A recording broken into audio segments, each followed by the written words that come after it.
I guess let's start by talking a little bit about the PAIR program and what that is. Okay.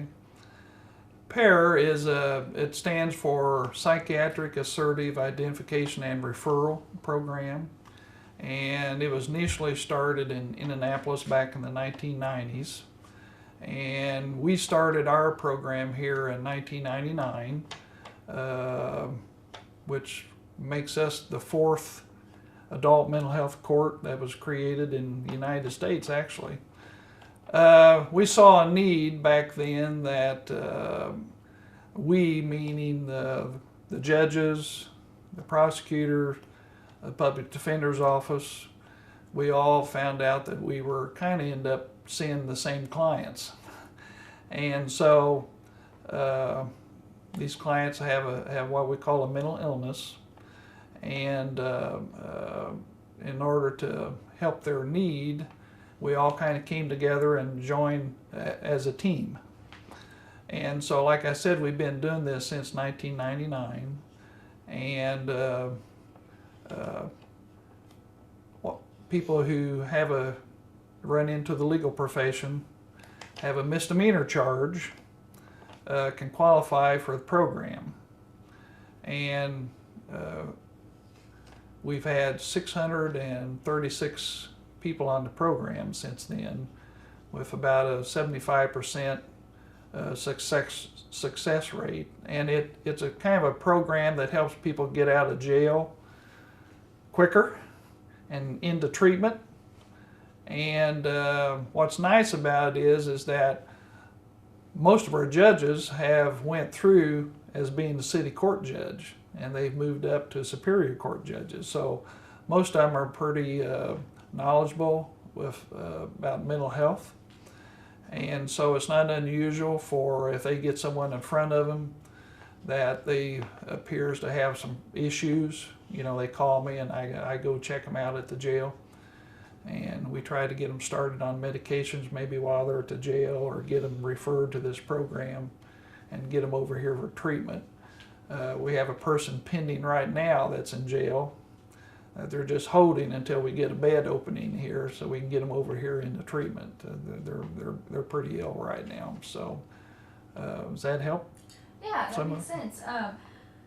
And you said until you get a bed open. So is it something that is a very popular program that you see a lot of patients that need this kind of help? Well, if you look at the research and statistics, when we first started the PAIR program back in 1999, there was maybe about 6% of our current jail that maybe had a serious mental illness diagnosis, and right now it's from 24 to 30%. So you see all kinds of articles now that says the new state hospitals are jails, and which is kind of true. You know, we did deinstitutionalization actually started back in the 1960s, and they started discharging people from state hospitals, and they really didn't have anywhere to go. So you know, in Indiana, we had 15,000 people in state hospitals back in the 1950s and 60s, and now there's maybe 700. So, you know, our population has probably increased.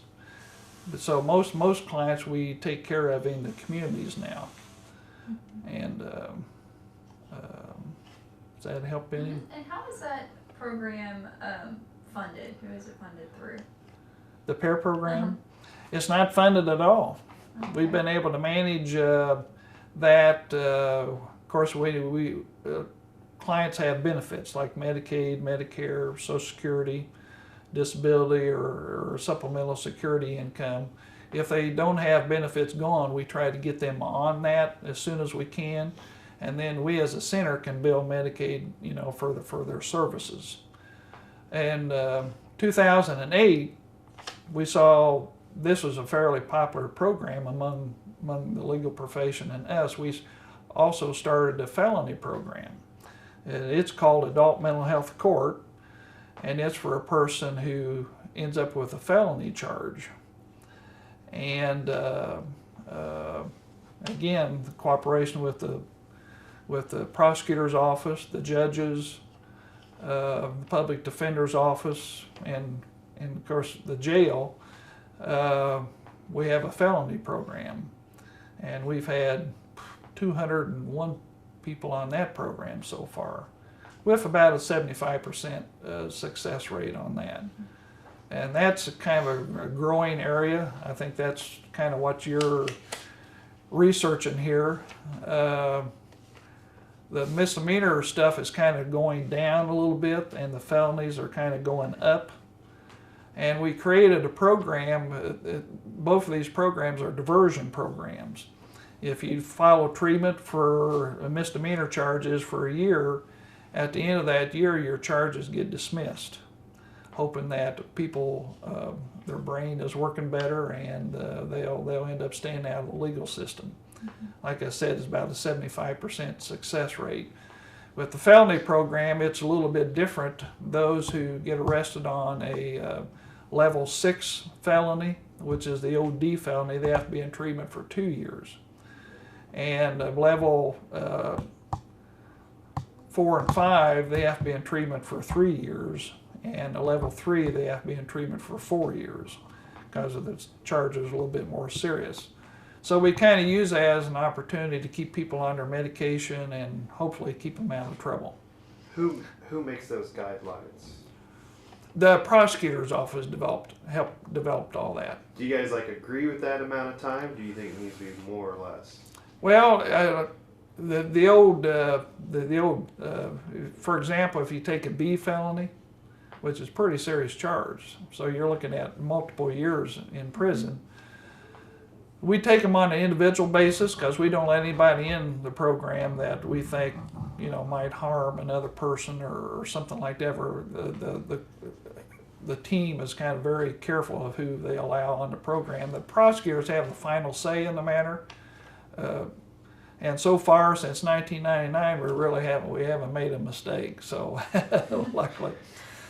I see the people from a mental health perspective, and they see their criminal record and from their perspective, and when we come together and meet as a team, so far we've done a pretty good job of making the right decisions.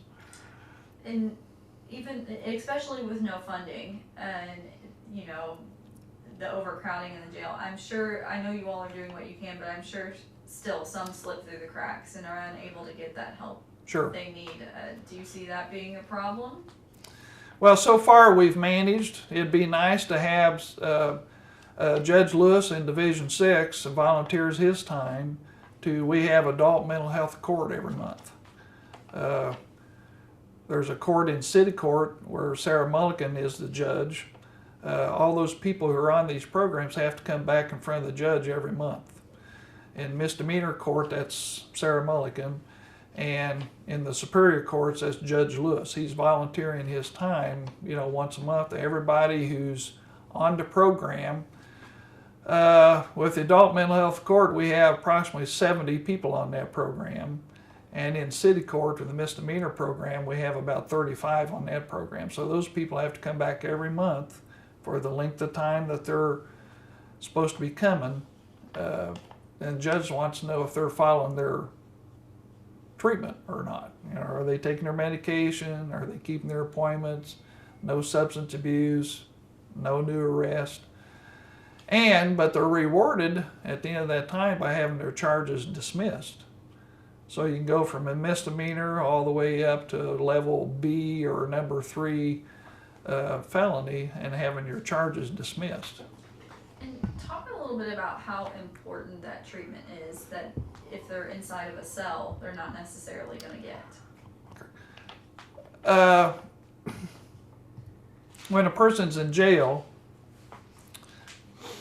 there's cost involved, right? And we probably saved the county who knows, maybe hundreds of thousands of dollars over the years by getting people out of there sooner. That's kind of on the back end, that people don't think about a lot. And medicines are very expensive. The newer the medication, the more expensive it is. We have injectables now that are probably $1,000 a shot. and sometimes that's once a month, and sometimes that's twice a month. Well, the jails, the county, we can't afford that. So they come up with a formulary of medications that they're a little bit older, that they can't afford, and that's what they use at the jail. And sometimes, I don't know how much you know about mental illness, but most of them are really physical illnesses and where the brain's not working right. And so what's interesting is people who have been diagnosed maybe with schizophrenia, they don't want medicine. And so they may come into the jail and kind of be quiet, kind of hide out, and not knowing that they even have a problem. That's one of the reasons why I go to the jail. I go there a half a day every week. And so there's cost there. And so people don't get the best medicine while they're there, or maybe they might need a combination of medications and they're only getting one of those while they're at the jail. So when we get them over here and get them started on Medicaid or something like that, we can get them on the newer medications, and they can see a psychiatrist here and get probably what they need much better. Does the Medicaid program not work while you're in jail? Or When a person's in jail for somewhere around 28 to 30 days, their Medicaid stops, their SSI stops. And so when they're there, like this gentleman we're needing to bring over, doesn't have any benefits. So the jail is kind of eating that cost right now. If I don't remember what meds he's on, but they're eating that cost, plus they're feeding him three meals a day. So when we come over here, Hamilton Center's kind of eating that cost until we get them on their Medicaid and so forth. How long does that process usually take? Sometimes it can take a month, sometimes it can take 2 months. It varies a little bit. And what's the average cost for that month that you guys have to pay for it? I mean, I know each thing is differently, but like a ballpark figure per person. Well, that's hard to say. Medications are pretty expensive. Part of the issue is housing is an important issue. Sometimes employment is kind of an issue. This particular person's homeless. Where's he going to go? So there can be quite a bit of cost. I'm sure it runs into the thousands of dollars. We probably eat. But the person kind of, once we get their benefits going, then we can kind of make some money from it. So do you have a ballpark figure of what the program here costs in general, or is it kind of like you said, it just depends on their insurance and how much of the cost you all eat up and that kind of stuff? Well, if we take the list of people who's on the program, there's always going to be a few at the top there who don't have their benefits yet. Mm-hmm. So those are people that we're kind of eating the cost on. But the other people, once they get their benefits or have benefits, that's the one we can kind of make money from. And so far, we've been able to manage and keep the program going based on that. It'd be nice to, there's grants and stuff that are coming up available that might help all of us, the courts and the attorneys and the jail and the mental health providers. Hopefully that, we can get some grant money that will help with some of that. And it sounds like you guys are doing all that you can, but what can we still do better to kind of alleviate this issue? Well, on May 15th, Hamilton Center, Dr. Mahmood, we're hosting a summit. It's called Mental Health and Law and Unavoidable Interface.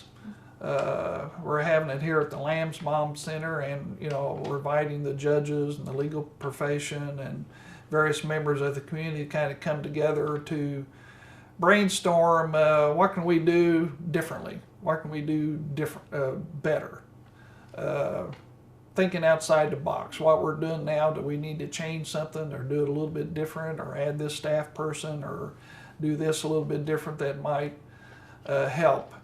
One of course, we don't think about this too much, but what we know about mental illness is that it kind of kicks in about age 18, 20, something like that, and so we're kind of at this day and age, with the school shooters and stuff like that, most of those people have some type of mental illness. We're out there trying to find those people and get them into treatment before something happens. Nothing's like that has happened around here yet, and we don't want it to. So hopefully programs like this can help prevent those type of things. And so you think the solution maybe is getting ahead of the problem, getting to those people before they end up behind bars? Correct. So that sounds like a lofty task. How do you go about doing that? It just takes some experience. I've been in the field for quite a while, and I have a treatment team that works with me, and we're trying to maybe increase that team and maybe do things a little bit differently. We take people grocery shopping, we take them to help them get their benefits, we help them try to find housing. We do whatever needs that we need to do to meet that client's needs and hopefully keep them out of the legal system.